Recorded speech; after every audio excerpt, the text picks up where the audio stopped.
Welcome to ISR 9 news. ముందుగా headlines.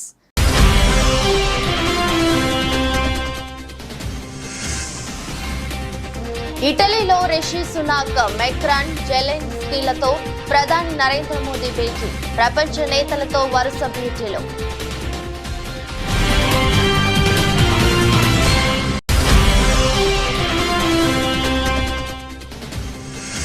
Kakinada మహిళ ఆరుద్రకు CM Chandrababu అభయహస్తం. ఆరుద్ర కుమార్తె ఆరోగ్య ఖర్చులకు 5 లక్షల సాయం ప్రకటించిన సీఎం.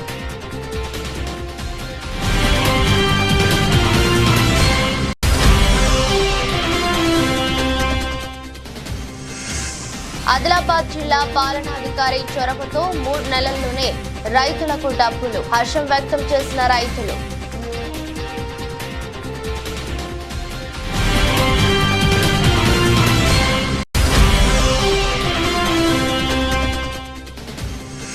వైఎస్ఆర్ కాంగ్రెస్ పార్టీ ఎంపీలతో సమావేశమైన వైఎస్ఆర్సీపీ అధినేత. భవిష్యత్తు కార్యాచరణపై జగన్ తమ పార్టీ ఎంపీలతో చర్చించినట్టు సమాచారం.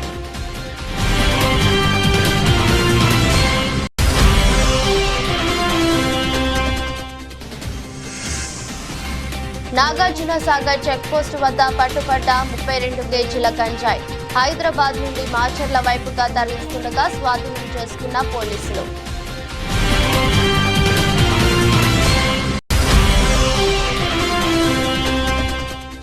ప్రతిపక్ష కార్యకర్తలపై, నేతలపై దాడులు చేయడమే బీజేపీ సిద్ధాంతమా?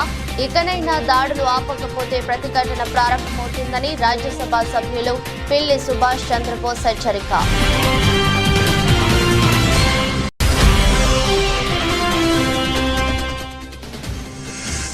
T20 ప్రపంచ కప్ సూపర్ 8కి చేరిన ఆఫ్ఘనిస్తాన్ కు ఎదురు దెబ్బ.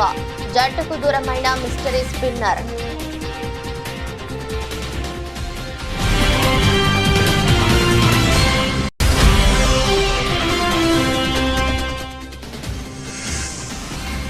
చివరి రోజు లాభాల్లోనే దేశీయ సూచీలు. 181 పాయింట్లు ఎగపాకిన సెన్సెక్స్.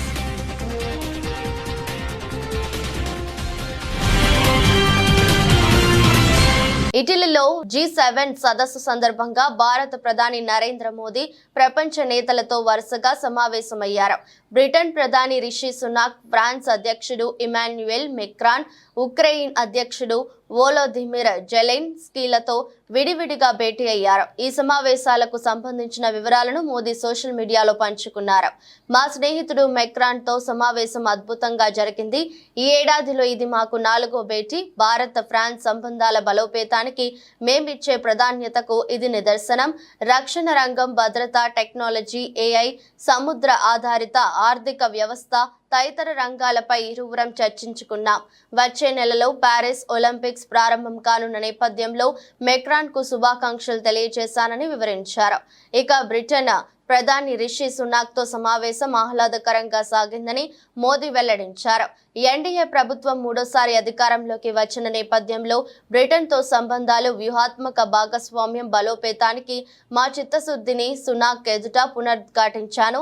సెమీ కండక్టర్లు, టెక్నాలజీ, వాణిజ్యం తదితర రంగాల్లో పటిష్ట సంబంధాలకు గొప్ప అవకాశాలు ఉన్నాయి. రక్షణ సంబంధాలను కూడా మరింత దృఢత్వరం చేసుకునేందుకు నేను రిషి సునాక్ చర్చించుకున్నామని మోదీ వెల్లడించారు. ఉక్రెయిన్ అధ్యక్షుడు జెలెన్స్కీతో మోదీ సమావేశానికి ఇరు దేశాల అధికారులు కూడా హాజరయ్యారు. జెలెన్స్కీని ఆలింగనం చేసుకున్న మోదీ ఆత్మీయంగా వీపు తట్టారు. అనంతరం ఇరువురు అనేక అంశాలపై చర్చించుకున్నారు. ముఖ్యమంత్రి నారా చంద్రబాబు నాయుడిని కాకినాడకు చెందిన ఆరుద్ర అనే మహిళ కలిశారు. వెలగపూడి సచివాలయంలో సీఎం చంద్రబాబును తన కుమార్తెతో వచ్చి కలిశారు. కాకినాడకు చెందిన ఆరుద్ర గత ప్రభుత్వ హయాంలో తాను ఎదుర్కొన్న సమస్యలు, వేధింపులకు ముఖ్యమంత్రికి వివరించారు. తన కుమార్తె సాయి లక్ష్మి చంద్రకు వెన్నులో కణిత ఏర్పడటంతో తీవ్ర అనారోగ్యం పాలైందని సీఎం దృష్టికి తీసుకొచ్చారు.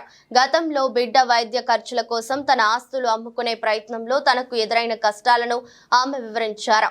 అమలాపురంలో తన స్థలం విక్రయంలో ఇప్పటికీ ఇబ్బందులకు గురిచేసి కోర్టుల చుట్టూ తిప్పుతున్నారని సీఎం ఎదుట ఆవేదన వ్యక్తం చేశారు. ఆరుద్ర సమస్యలపై స్పందించిన సీఎం కుమార్తె సాయి లక్ష్మి చంద్రకు 5 లక్షల ఆర్థిక సాయం ప్రకటించారు. వైఎస్ఆర్ కాంగ్రెస్ పార్టీ అధినేత జగన్ వైసీపీ ఎంపీలతో సమావేశమయ్యారు. వైసీపీ లోక్సభ, రాజ్యసభ ఎంపీలు ఈ సమావేశంలో పాల్గొన్నారు. విజయసాయి రెడ్డి, వైవి సుబ్బారెడ్డి, పిల్లి సుభాష్ చంద్రబోస్, మిథున్ రెడ్డి, అవినాష్ రెడ్డి, గురుమూర్తి, పరిమల్, నత్వాని తదితరులు ఈ సమావేశంలో పాల్గొన్నారు. భవిష్యత్తు కార్యాచరణపై జగన్ తమ పార్టీ ఎంపీలతో చర్చించినట్టు తెలిపారు. ఈ సమావేశంలో రాష్ట్ర ప్రభుత్వ మాజీ సలహాదారులు సజ్జల రామకృష్ణారెడ్డి కూడా పాల్గొన్నారు.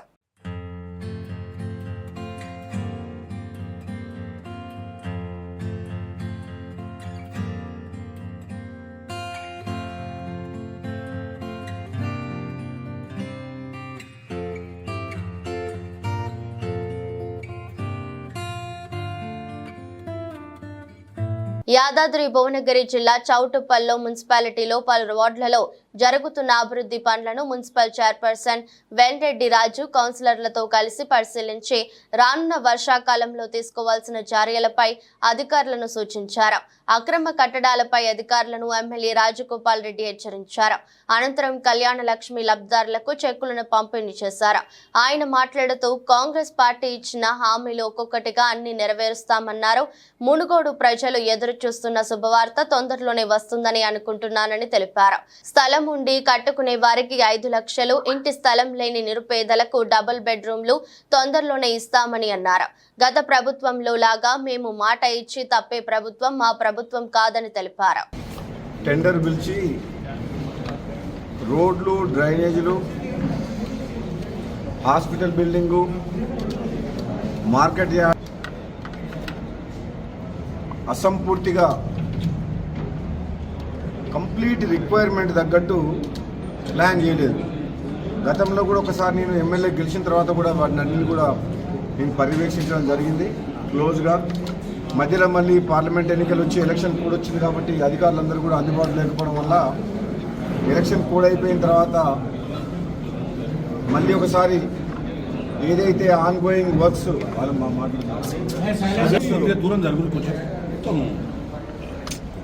ఏదైతే ఉదయాలంటే మున్సిపాలిటీలో ఉన్న సమస్యలు కానీ, వాళ్ళకున్న ఇబ్బందులు కానీ, వాళ్ళకున్న పేమెంట్ ప్రాబ్లమ్స్ గురించి చాలాసేపు దాదాపు 3.5 గంటల పాటు 3.5 hours కంటిన్యూస్గా అధికారులతో కలిసి ఫీల్డ్ మీద పోయి మళ్ళీ వచ్చి అధికారులతోటి రివ్యూ మీటింగ్ కూడా చేయడం జరిగింది. తప్పకుండా చౌటుప్పల్ మున్సిపాలిటీ ప్రజలందరికీ కూడా నేను మీకు మాటిస్తున్నాను. యూట్యూబ్ ఛానళ్ళ మీద ఎవరికి కంట్రోల్ లేదు. రోజు ప్రతి ఒక్కరి మీద కథనాలు వస్తాయి. అందులో మా అటువంటి లీడర్ల మీద ఇంకా ఎక్కువ వస్తాయి. పనులున్న చెట్టుకే రాలేస్తారు అన్నట్టు ఏదో ఒకటి కోమటిరెడ్డి బ్రదర్స్ని, ముఖ్యంగా రాజగోపాల్ రెడ్డిని ఎప్పుడు ఏదో ఒకటి కామెంట్ చేస్తుంటారు. కాంగ్రెస్ పార్టీ అధిష్టానం మాకు ఒక మాట, ఒక బాధ్యత ఇచ్చింది పార్లమెంట్ ఇన్ఛార్జిగా గెలిపియమని. 2,22,000 మెజార్టీతో గెలిపించినాం. రాబోయే రోజుల్లో కాంగ్రెస్ అధిష్టానము ఏ బాధ్యతలు అప్పచెప్పినా, ఎంత అసాధ్యమైన అదైనా సరే ధైర్యంగా మా నాయకులు, కార్యకర్తలు మేమందరం సమిష్టిగా పోయి ఆ అధిష్టానం అప్పచెప్పిన పనిని కంప్లీట్ చేస్తాం. ప్రతి గ్రామంలో ఇల్లు ఉండి, స్థలం ఉండి, ఇల్లు లేని నిరుపేదల అందరికి కూడా రాబోయే రోజుల్లో ఇందిరమ్మ ఇల్లు కట్టిస్తామని చెప్పి కూడా ఈ సందర్భంగా మాటిస్తున్నాం. ప్రతిపక్ష కార్యకర్తలు, నేతలపై దాడులు చేయడమే బీజేపీ సిద్ధాంతమా అని, దాడులు చేసిన వారిపై చర్యలు తీసుకోకపోతే ప్రతిఘటన ప్రారంభమవుతుందని రాజ్యసభ సభ్యులు పిల్లి సుభాష్ చంద్రబోస్ అన్నారు. శుక్రవారం అనపర్తిలోని వైఎస్ఆర్సీపీ కార్యాలయంలో పిల్లి సుభాష్ చంద్రబోస్ మాజీ శాసనసభ్యులు డాక్టర్ సత్య సూర్యనారాయణ రెడ్డితో కలిసి విలేకరులతో మాట్లాడుతూ, అనపర్తి నియోజకవర్గంలో ప్రతిపక్ష వైఎస్ఆర్సీపీ నాయకులు, కార్యకర్తలపై జరుగుతున్న దాడులు సోషల్ మీడియా ద్వారా తెలుసుకున్నారు. దాడులు జరిగిన తీరు చూస్తుంటే అసలు దాడులు చేస్తున్న వారికి మానవత్వం ఉందా అని, ఎన్నికలంటే జయాపజయాలు సహజమని, సోషల్ మీడియాలో కామెంట్లు అనేది సహజమని, విమర్శ ప్రతి విమర్శ సహజమని, ఇటువంటి వాటిని ఆధారం చేసుకుని దాడులకు పాల్పడడం ఎంతవరకు సమంజసమని, అనపర్తి నియోజకవర్గంలో మొట్టమొదటిసారిగా బీజేపీ పార్టీ ఎమ్మెల్యే గెలిచారని, బీజేపీ గెలిస్తే ప్రతిపక్ష పార్టీ నాయకులపై దాడులు ఇంత క్రూరంగా చేస్తారని, క్రూరంగా దాడులు జరిపించడమే బీజేపీ సిద్ధాంతమా అని అడిగారు. అనపర్తి నియోజకవర్గం కానీ మండపేట శాసనసభ నియోజకవర్గం కానీ లేదా రామచంద్రపురం కానీ కోనసీమలో కానీ ఇటువంటి సంఘటన ఎన్నికలు అయిన తర్వాత మా పార్టీకి నువ్వు ఓటు వేయలేదు లేదా మా అభ్యర్థికి మీరు ఓటు వేయలేదని ఇంత దారుణంగా కొట్టడం అనేది చాలా దురదృష్టకరమైన సంఘటన. ఇది అసలు మన సమాజం అసలు అంగీకరించి, మన ప్రాంతం అసలు అంగీకరించింది. మన ప్రాంతంలో ఏ పార్టీ వారు కూడా ఎప్పుడు అంగీకరించే పరిస్థితి లేదు ఇక్కడ. అందులోకి అనపర్తి శాసనసభ నియోజకవర్గంలో తొలిసారిగా భారతీయ జనతా పార్టీ గెలిచింది. ఇక్కడ భారతీయ జనతా పార్టీ తొలిసారిగా గెలిచింది. భారతీయ జనతా పార్టీలో నాకైతే అపారమైన నమ్మకం ఆ పార్టీ మీద. ఏం చేతంటే విజ్ఞులు అందరూ ఆ పార్టీలో ఉన్నారు, విద్యావంతులు ఉన్నారు, చాలా సాఫ్ట్ నేచర్డ్ పర్సన్స్ అందరూ దాంట్లో ఉన్నారు. దేశ భవిష్యత్తుని గురించి ఆలోచించే వాళ్ళు ఆ పార్టీలో ఉన్నారు. దేశ సంక్షేమం గురించి పేద ప్రజల సంక్షేమం గురించి ఆలోచించే నాయకులందరూ ఆ పార్టీలో ఉన్నారు. మరి అంచేతే ఈవేళ దేశాన్ని పాలిస్తుంది ఆ పార్టీ. మరి అటువంటి పార్టీలో ఎన్నికైన ఈ నియోజకవర్గంలో ఇటువంటి సంఘటన జరగటం నాకైతే ఆ వీడియో మీకు కూడా చూపిస్తాను. ఆ వీడియో చూసిన తర్వాత నాకు కొంచెం బాధాకరం అనిపించింది. అడగండి, ఎవరో దాని పూర్తి విచారణ జరిగితే మీకు పెద్ద కష్టం కాదు. ఇది ఏమైనా అంతర్జాతీయ నేరగాళ్ళు చేసిన నేరాలు కాదు. ఇదంతా కూడా ఇక్కడ ఒక పార్టీ వాళ్ళు ఎవరైతే గెలిచారో ఆ పార్టీ వాళ్ళే. అది ఎందుకు ఇంకోళ్ళకి ఏంటి అవసరం వాళ్ళకి? అంచేత వాళ్ళు చేసిన పనులు కాబట్టి తక్షణం వాళ్ళు ఎంతటి వాళ్ళన్నా వారిని ఇమ్మీడియట్గా కూడా అరెస్ట్ చేయకపోతే దీన్ని మాత్రం మేము హైకోర్టులో పిటిషన్ ఫైల్ చేస్తాం. అప్పుడైనా మీరు కదవలసి వస్తుంది. మీరు తక్షణం పోలీసు వారు దీని మీద విచారణ చేయకపోతే, కేసు రిజిస్టర్ చేసి విచారణ చేయకపోతే ఎవరిదైనా ప్రాణం పోతే ఖచ్చితంగా పోద్ది. ఏం చేద్దంటే అంత దారుణంగా ఉన్నాయి దెబ్బలు. పోతే యు ఆర్ రెస్పాన్సిబుల్. ఇక్కడ లోకల్ పోలీస్ అథారిటీ రెస్పాన్సిబుల్ అవుతారు కాబట్టి రెస్పాన్సిబుల్ చేస్తున్నాం మిమ్మల్ని. రేపొద్దున మీ మీదే ఆ కేసు రిజిస్టర్ చేయించవలసినటువంటి పరిస్థితులు దాపరిస్తాయి. మీకు దాన్ని తక్షణం చేయవలసిందిగా మేము కోరుతూ ఉన్నాం. గతంలో పోస్ట్ ఆఫీస్ అధికారి తప్పిదం వల్ల మోసపోయిన రైతులకు ఇండియన్ పోస్ట్ పేమెంట్ బ్యాంక్ ద్వారా పత్తి రైతులకు 1,15,00,000 రూపాయలు 75 మంది రైతులకు సంబంధించిన డబ్బులను జిల్లాలోని పోస్ట్ ఆఫీసులో జిల్లా పాలనాధికారి రాజశీష, శాసనసభ్యులు పాయల్ శంకర్లు రైతులకు అందజేశారు. ఈ సందర్భంగా జిల్లా పాలనాధికారి మాట్లాడుతూ ఆదిలాబాద్ పట్టణంలో పోస్ట్ ఆఫీస్ రైతుల ఖాతాలో గతంలో CCI నుండి డబ్బులు జమ చేసిన సంఘటనలో ఓ అధికారి తప్పిదం 75 మంది రైతులు ఖాతాలలో జమైన డబ్బులు మాయమైనట్లు తెలిపారు. ఈ సందర్భంగా ఈ సంఘటనపై జిల్లా పాలనాధికారి ప్రత్యేక చొరవతో 3 నెలల్లోనే రైతుల సమస్యను పరిష్కరించారు. 1,15,00,000 రూపాయలు 75 మంది రైతులకు పోస్ట్ ఆఫీస్ ద్వారా రైతులకు అందజేయడం జరిగింది. మన 3 నెలల క్రితంలో ఇక్కడ ఏవైతే ఒక అవినీతి జరిగింది, సో ఆ అవినీతికి పోస్టల్ బ్యాంక్ వారి తరఫు నుంచి సరి చేసుకొని ఈరోజు ఎవరైతే 75 రైతులు ఉన్నారో వాళ్ళకి కాటన్ కార్పొరేషన్ ఆఫ్ ఇండియా నుంచి వాళ్ళు పంట పండిన తర్వాత మళ్ళీ అమ్మిన తర్వాత కాటన్ కార్పొరేషన్ ఆఫ్ ఇండియా నుంచి ఏవైతే డబ్బులు రావడం జరిగింది పోయిన వానాకాలం సంబంధించిన ఆ డబ్బులు మరి యొక్క అధికారులు మోసం చేసి ఏవైతే డబ్బులు రైతులు అకౌంట్ నుంచి వాపస్ తీసేసుకున్నారు ఆ డబ్బులు ఈరోజు మళ్ళీ పోస్టల్ బ్యాంక్ చొర్యతోని ఈరోజు 75 నుంచి 80 రైతులకి వాళ్ళకి ఈరోజు పోస్టల్ బ్యాంకులో ఒక కౌంటర్ ఏర్పాట్లు చేసుకొని 1,15,00,000 రూపాయలు ఈరోజు రైతులకి అందజేయడం జరుగుతుంది. సో ఈ కార్యక్రమంలో మేజర్గా నాతో పాటు ఈరోజు ఎమ్మెల్యే గారు, తర్వాత పోస్టల్ బ్యాంక్ అధికారులు వారు అందరూ కూడా ఇక్కడ రావడం జరిగింది, హాజరయ్యారు. ముఖ్యంగా మొదటిసారి మాకు ఈ సమాచారం తెలిసిన తర్వాత ఎమ్మెల్యే గారు కూడా మాకు దృష్టిలో తీసుకొని వచ్చి మేజర్గా రైతులు కూడా మా దగ్గర వచ్చి మాకు చాలా ఇది అన్యాయం జరిగింది, చాలా పేద రైతులు, మహిళల రైతులు కూడా మా దగ్గర వచ్చి అది వాళ్ళు విజ్ఞప్తి చేయడం జరిగింది. సో ఎమ్మెల్యే గారితో కూడా డిస్కస్ చేసి, గౌరవ మంత్రి గారితో కూడా డిస్కస్ చేసి అది ఏ విధంగా సాల్వ్ చేయాలి, ముఖ్యంగా ఎస్పీ గారు కూడా దీంట్లో చాలా కృషి చేసి ఎవరైతే ఈ మోసం చేశారో తొందరగా అరెస్ట్ కూడా చేయడం జరిగింది, ఎంక్వైరీ కూడా ఇంటగ్రేట్ కూడా చేయడం జరిగింది. ముఖ్యంగా రైతులు కూడా చాలా సహకరించారు. 3 నెలల చాలా కష్టపడి వెయిట్ చేసుకొని కూడా మాకి ప్రతిరోజు సహాయం చేశారు. ఎందుకంటే వాళ్ళు కూడా ఎప్పుడైనా ఈ ధర్నాలో కానీ ఆందోళన కానీ ఎప్పుడైనా చేయట్లేదు. చాలా కష్టపడి కూడా రైతులు పోలీస్ తరఫు నుంచి ఏమైనా సమాచారం కావాలో, పోస్టల్ బ్యాంక్ తరఫు నుంచి ఏమైనా డాక్యుమెంటేషన్ కావాలో అప్పటికి అప్పుడు వచ్చి తొందరగా ఇవ్వడం జరిగిన వల్ల తర్వాత నేను కూడా ఎమ్మెల్యే గారు కూడా అక్కడ ఢిల్లీలో కూడా మాట్లాడి మరి వాళ్ళు ఎవరైతే అక్కడ రిస్క్ మేనేజ్మెంట్ బ్రాంచ్ ఉన్నాయో వాళ్ళతో కూడా మాట్లాడి రైతులు చాలా కష్టపడుతున్నారు. ఇప్పుడు వానాకాలం సీజన్ రాబోతున్నాయి, వాళ్ళకి ఈ మన పెట్టుబడి కోసం, విత్తనాల కోసం, తర్వాత ఎరువుల కోసం డబ్బులు కావాలి, ఏ విధంగా తొందరగా ఇవ్వాలి. సో వాళ్ళు కూడా ఒక కమిట్మెంట్ ఇచ్చి వాళ్ళ తరఫు నుంచే ఖర్చు పెట్టి 3 నెలల్లోనే ఈ డబ్బులు ఈరోజు రైతులకి చేయడం జరుగుతుంది. అంటే చాలా సంతోషకరమైన ఈ విషయం ఉంది. ఖమ్మం జిల్లా వైరా మండల కేంద్రంలోని గుట్టబడి ప్రభుత్వ పాఠశాలలో 5వ తరగతి చదివి గురుకుల పాఠశాలలో సీట్లు సాధించిన 41 మంది విద్యార్థులకు అభినందన కార్యక్రమం నిర్వహించారు. ఈ కార్యక్రమానికి ముఖ్య అతిథులుగా ఎమ్మెల్యే మాలోతు రామదాస్ నాయక్, జిల్లా కాంగ్రెస్ పార్టీ అధ్యక్షులు పి దుర్గా ప్రసాద్ పాల్గొని విద్యార్థులను ఘనంగా సన్మానించారు. ప్రభుత్వ పాఠశాలలో చదివిన విద్యార్థులు గురుకుల పాఠశాలలో ర్యాంకులు సాధించడంలో కృషి చేసిన ప్రధానోపాధ్యాయుడు నాగపత్తిన భాస్కర్ను ఎమ్మెల్యే రామదాస్ నాయక్ ఘనంగా సన్మానించారు. ప్రభుత్వ పాఠశాలల్లో చదివిన విద్యార్థులు గురుకుల ర్యాంకులు సాధించడం అభినందనీయమని అన్నారు. కాంగ్రెస్ ప్రభుత్వం విద్యారంగాన్ని ముందుకు తీసుకువెళ్లేందుకు ప్రభుత్వ పాఠశాలలను కార్పొరేట్ స్థాయిలో మౌలిక వసతులు కల్పిస్తుందని తెలిపారు.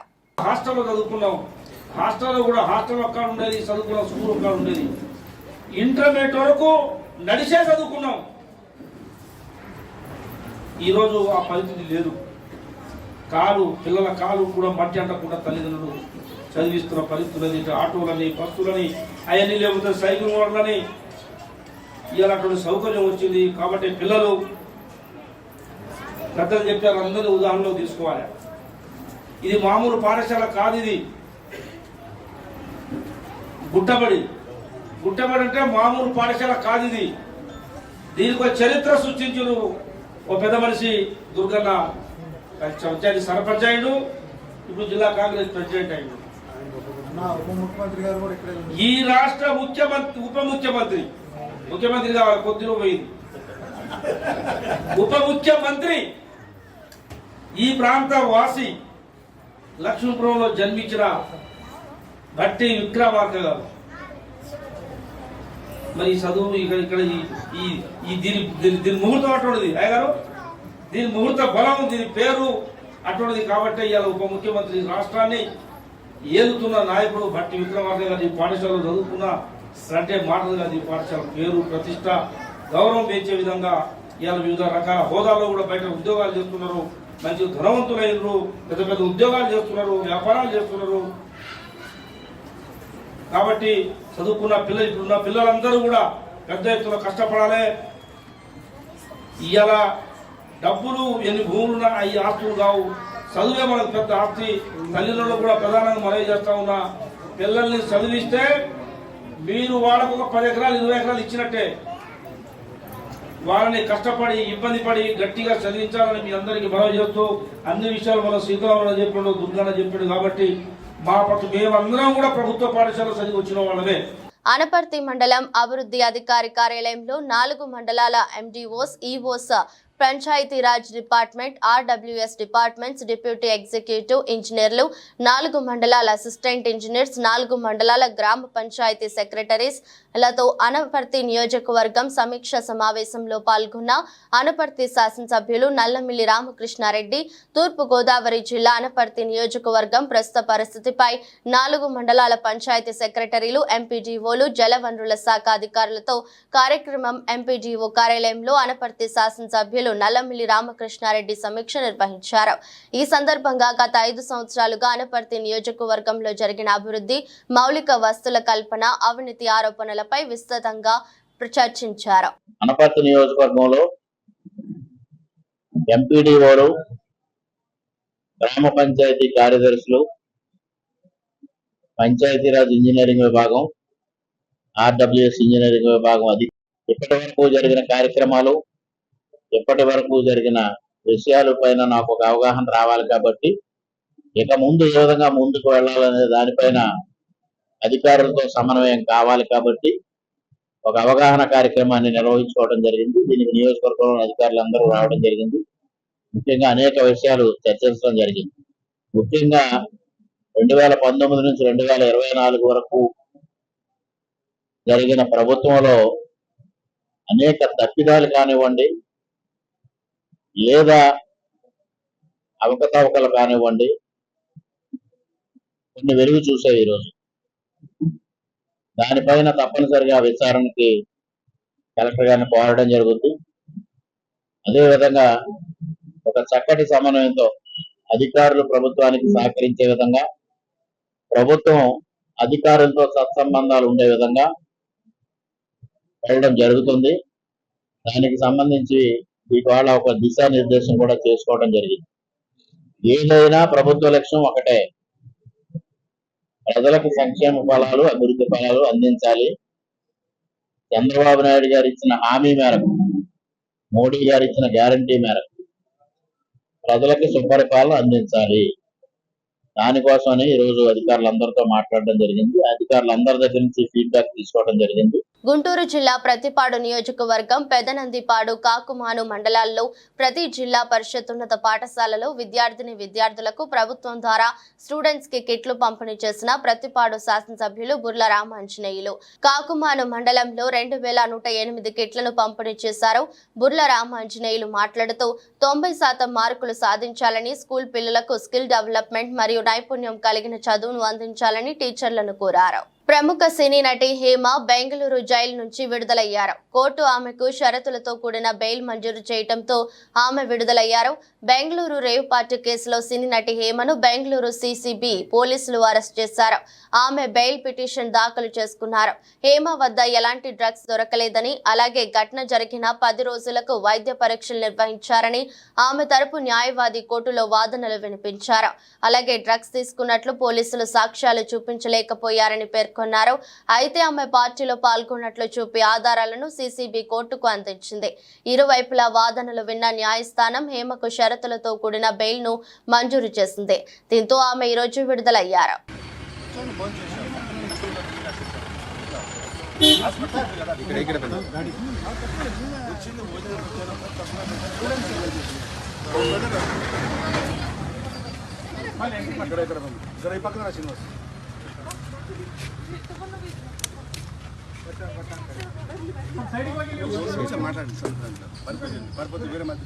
అసలు వీళ్ళకి చెప్పాల్సిన అవసరం ఏముంది మనకి? అంతే. పెరిగి పెద్దయి బాధ్యతలను మోస్తున్న పెద్దవాళ్ళనైనా, యువత అయినా ఏదో ఒక సందర్భంలో చిన్నతనమే బాగుందని అనుకుంటాం. అలా అనుకోవటం కూడా నిజమే. ఎలాంటి పొరపచ్చాలు, అడ్డుగోడలు, బాధలు లేకుండా స్నేహితులతో కలిసి సరదాగా గడిపే బాల్యమే ఎంతో గొప్పది. ఈ పాయింట్ ను బేస్ చేసుకొని రూపొందుతున్న చిత్రం కమిటీ కుర్రోళ్ళు. నిహారిక కొన్నిదెల సమర్పణలో pink elephant pictures, LLP, Sri Radha Damodar studios banners పై రూపొందుతున్న ఈ సినిమాకు యదు వంశీ దర్శకుడు. పక్కా ప్లానింగ్ తో మేకర్స్ అనుకున్న సమయానికి కన్నా ముందే సినిమా షూటింగ్ ను పూర్తి చేసిన విషయం. ప్రస్తుతం సినిమా పోస్ట్ ప్రొడక్షన్ కార్యక్రమాల్లో బిజీగా ఉంది. త్వరలోనే విడుదలకు సిద్ధమవుతుంది. ఈ నేపథ్యంలో చిత్ర యూనిట్ కమిటీ కుర్రోళ్ళు టీజర్ విడుదలైంది. ప్రముఖ హీరో నితిన్ సోషల్ మీడియా వేదికగా టీజర్ ను విడుదల చేసి చిత్ర యూనిట్ కు అభినందనలు తెలిపారు. అద్వితీయమైన అటవీ తీరులో ఈసారి T20 ప్రపంచ కప్ సూపర్ 8కు చేరిన ఆఫ్ఘనిస్తాన్ జట్టుకు ఎదురు దెబ్బ తగిలింది. మిస్టరీ స్పిన్నర్ ముజిబుర్ రెహమాన్ గాయం కారణంగా జట్టుకు దూరం అయ్యాడు. ఇండియన్ ప్రీమియర్ లీగ్ లో చేతి వేలికి ఆయన గాయం మరింత పెద్దది కావడంతో T20 ప్రపంచ కప్ లోని మిగతా మ్యాచ్లకు అందుబాటులో ఉండడం లేదు. దీంతో అతడి స్థానాన్ని పొట్టి క్రికెట్ లో షాట్లతో చెలరేగిపోయే హజ్రతుల్లా జాజాయితో భర్తీ చేశారు. ఐసీసీ టెక్నికల్ కమిటీ అనుమతినివ్వడంతో ముజిబుర్ రెహమాన్ స్థానాన్ని ఆఫ్ఘనిస్తాన్ భర్తీ చేసింది. ఉగాండాతో జరిగిన ప్రారంభ మ్యాచ్లో మాత్రమే ముజిబుర్ ఆడాడు. 3 ఓవర్లు వేసి ఓ వికెట్ తీసుకున్నాడు. ఇక left arm wrist spinner Noor Ahmad ఇప్పుడు ముజిబుర్ పాత్రను పోషించనున్నాడు. నూర్ ఇప్పటికే 2 మ్యాచ్లు ఆడాడు. పాపువా న్యూగినియాలో జరిగిన మ్యాచ్లో 4 ఓవర్లు వేసిన నూర్ 14 పరుగులు మాత్రమే ఇచ్చి 1 వికెట్ తీసుకున్నాడు. ప్రధాని మోదీ నేతృత్వంలో కేంద్ర కేబినెట్ ఏర్పడి మంత్రులకు శాఖలు కూడా కేటాయించిన తర్వాత దేశీయ సూచీలు లాభాల బాట పడ్డాయి. వారంలో చివరి రోజు కూడా దేశీయ స్టాక్ మార్కెట్లు లాభాలను అందుకున్నాయి. సెన్సెక్స్ ఓ దశలో 77,000 మార్కును దాటింది. మధ్యాహ్నం సమయంలో అమ్మకాల ఒత్తిడి ఎదురైనా చివరకు సూచీలు కోలుకున్నాయి. ముగింపుతో పోల్చుకుంటే దాదాపు 100 పాయింట్ల లాభంతో 76,912 వద్ద రోజును ప్రారంభించిన సెన్సెక్స్ లాభ నష్టాలతో దోబూచులాడింది. ఒక దశలో 200 పాయింట్లు లాభపడి 77,081 వద్ద ట్రేడ్ అవుతుంటే హైని టచ్ చేసింది. మరోసారి 77,000 మైలు రాయిని దాటింది. అయితే గరిష్టాల వద్ద మదుపర్లు లాభాల స్వీకరణకు దిగడంతో 450 పాయింట్లకు పైగా కోల్పోయి 76,549 వద్ద ట్రేడ్ అవుతుంది. కనిష్టానికి చేరుకుంది. చివరకు 181 పాయింట్ల లాభంతో 76,992 వద్ద రోజును ముగించింది. ఇక నిఫ్టీ 66 పాయింట్ల లాభంతో 23,465 వద్ద స్థిరపడింది. వార్తలు ముగించే ముందు మరోసారి హెడ్లైన్స్.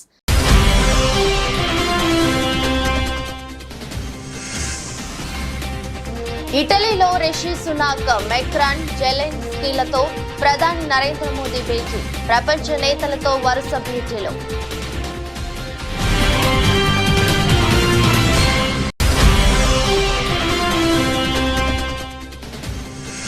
కాకినాడ మహిళ ఆరుద్రకు సీఎం చంద్రబాబు అభయహస్తం. ఆరుద్ర కుమార్తె ఆరోగ్య ఖర్చులకు 5 లక్షల సాయం ప్రకటించిన సీఎం.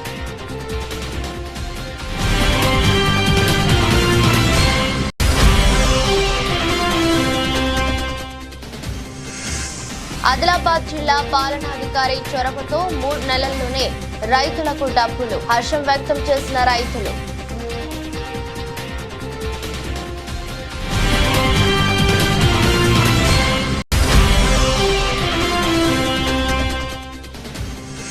వైఎస్ఆర్ కాంగ్రెస్ పార్టీ ఎంపీలతో సమావేశమైన వైఎస్ఆర్సీపీ అధినేత. భవిష్యత్తు కార్యాచరణపై జగన్ తమ పార్టీ ఎంపీలతో చర్చించినట్టు సమాచారం.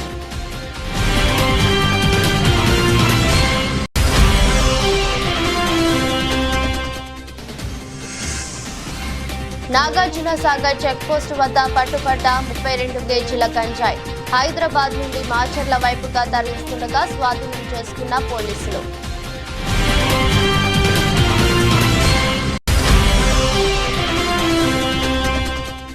ప్రతిపక్ష కార్యకర్తలపై, నేతలపై దాడులు చేయడమే బీజేపీ సిద్ధాంతమా?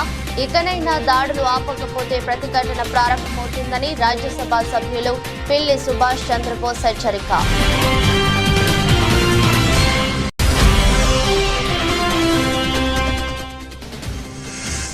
T20 ప్రపంచ కప్ సూపర్ 8కి చేరిన ఆఫ్ఘనిస్తాన్ కు ఎదురు దెబ్బ.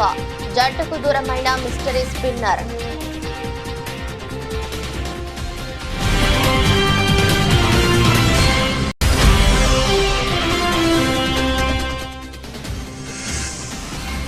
చివరి రోజు లాభాల్లోనే దేశీయ సూచీలు.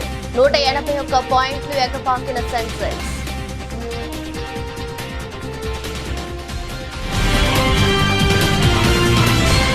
ఇది రోజు బులెటిన్. మరో బులెటిన్లో మళ్ళీ కలుద్దాం. అంతవరకు సెలవు. నమస్కారం.